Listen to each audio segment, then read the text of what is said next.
Hi viewers, welcome to our channel. இந்த video நம்ம என்ன பார்க்க போறோம் அப்படினா நீங்க எல்லாரும் வந்து பாத்தீங்க அப்படினா மெட்ராஸ் ஹைகோர்ட்டுக்கு வந்துட்டு பிரிபரேஷன்ல இருப்பீங்க. சோ இந்த பிரிபரேஷன்ல நீங்க கவனிக்க வேண்டிய சில விஷயங்கள் இருக்குது. இது ரொம்ப இம்பார்ட்டன்ட். ஏன் அப்படினா வந்துட்டு அவங்க வந்து சில certain மார்க்ஸ் கொடுத்திருப்பாங்க. இதுல மினிமம் மார்க் எடுத்தா போதும் அப்படின்ற மாதிரி நம்ம நினைச்சிட்டு இருந்தோம் அப்படினா அது எங்க பிரச்சனையா இருக்கும் அப்படின்றத இந்த வீடியோல பார்க்க போறோம்.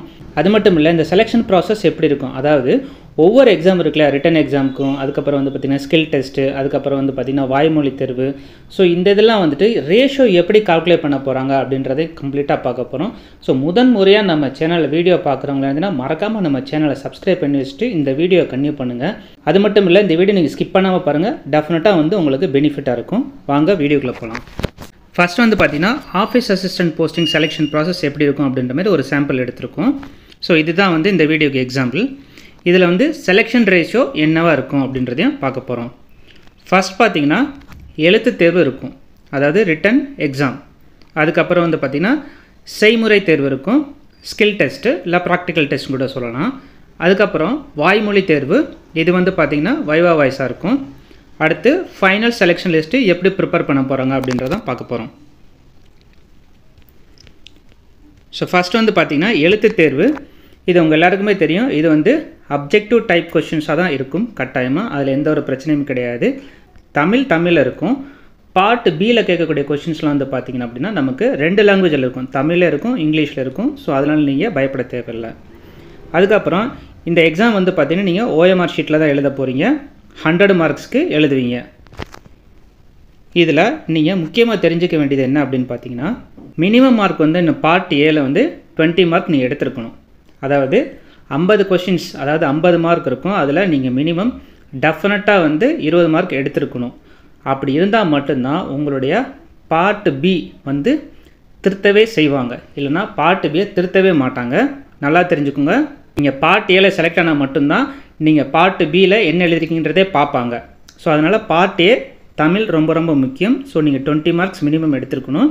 அதுக்கப்புறம் பார்ட் பி நீங்கள் டெஃபினட்டாக மினிமம் 20 மார்க்ஸ் எடுத்துருக்கணும். இப்படி எடுத்திருந்தால் மட்டும்தான் நீங்கள் அடுத்த ப்ராசஸ்க்கு போவீங்க.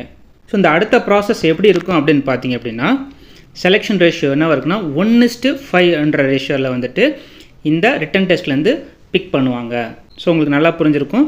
செலெக்ஷன் ரேஷியோ வந்து ரிட்டன் டெஸ்ட்டில் வந்து பார்த்தீங்கன்னா 1:5. ஸோ இந்த 1:5 ரேஷியோவில் செலக்ட் ஆகிது தான் நீங்கள் எல்லாருமே வந்து அடுத்த ரவுண்டுக்கு போவீங்க. அது என்னன்னு பார்த்தீங்கன்னா செய்முறை தேர்வு, அதாவது ப்ராக்டிக்கல் டெஸ்ட்டு. ஸோ இந்த ப்ராக்டிக்கல் டெஸ்ட்டை பொறுத்தளவு வந்து பார்த்திங்க அப்படின்னா 70 மதிப்பெண் டோட்டலாக. ஸோ இதில் வந்து பார்த்திங்கன்னா நீங்கள் மினிமமாக 28 மதிப்பெண் எடுத்துருக்கணும். அதுக்கப்புறம் இதோட ரேஷியோ என்னன்னு பார்த்தீங்க அப்படின்னா 1:3 அப்படின்ற ரேஷியோ. ஆனால் இது எப்படி இருக்கும் அப்படின்னு பார்த்தீங்கன்னா நீங்கள் ஃபஸ்ட்டு எக்ஸாம் எழுதுனீங்க, ரிட்டன் எக்ஸாம் எழுதுனீங்களா, அதோட மார்க்கையும் இதில் கணக்கில் வச்சுப்பாங்க. இதுதான் வந்து இங்கே நம்ம கவனிக்க வேண்டியது. ஸோ இந்த 1:3 ரேஷியோ டெஃபினட்டாக வந்து ஸ்கில் டெஸ்ட்டை பொறுத்தது மட்டுமே கிடையாது. இந்த 28 மதிப்பெண் எடுத்திங்கன்னா நீங்கள் குவாலிஃபை ஆவீங்க. அதுக்கப்புறம் நீங்கள் இந்த 1:3 ரேஷியோக்கில் எப்படி வருவீங்கன்னா இந்த செய்முறை தேர்வில் எடுத்த மதிப்பெண் ப்ளஸ்ஸு நீங்கள் பார்ட் ஏ பார்ட் பி, அதாவது ஃபஸ்ட் எக்ஸாம் எழுதுங்க, இதையும் கால்குலேட் பண்ணி தான் உங்களை வந்து 1:3 ரேஷியோன்றதில் நெக்ஸ்ட் எக்ஸாமுக்கு அலோவ் பண்ணுவாங்க. நீங்கள் part A part B okay நம்ம பாஸ் மார்க் எடுத்தால் போதும் அப்படின்றதே கிடையாது.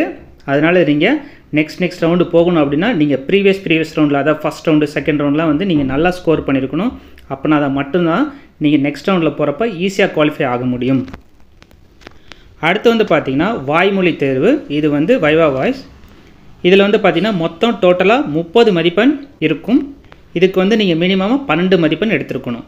ஸோ இதுதான் வந்து உங்களுடைய தேர்ட் எக்ஸாம் வாய்மொழி தேர்வு. இதுக்கு மினிமம் 12 மதிப்பெண் நீங்கள் எடுத்துருக்கணும். ஸோ இதெல்லாம் முடித்ததுக்கப்புறம் உங்களுடைய செலெக்ஷன் ப்ராசஸ் வந்து பார்த்திங்கன்னா இது நீங்கள் ரொம்ப கவனிக்க வேண்டிய இடம் என்னன்னு பார்த்தீங்க அப்படின்னா இந்த செலெக்ஷன் ப்ராசஸில் வந்துட்டு லாஸ்ட்டாக இருக்கிறத மட்டுமே எடுக்க மாட்டாங்க. பாருங்கள், ரிட்டன் எக்ஸாமில் எடுத்த மார்க்கு, அதாவது part A part B, skill டெஸ்ட்டில் எடுத்தது, அதுக்கப்புறம் வைவா வாய்ஸ், இந்த 3ஐயுமே கால்குலேட் பண்ணி தான் உங்களுக்கு செலெக்ஷன் ப்ராசஸே போகும். ஸோ உங்களோட selection process written exam, skill test, வைவா வாய்ஸ் இது 3 சேர்ந்தது தான். அதனால் வந்துட்டு ரிட்டன் டெஸ்ட்டில் எடுக்கிறது வந்துட்டு அங்கே மட்டுமே நடக்காது. அது எல்லா இடத்துலையும் அது வந்து உங்களுக்கு ஹெல்ப்ஃபுல்லாக இருக்கும். அதனால் பாஸ் மார்க்காக மட்டும் படிக்காதீங்க.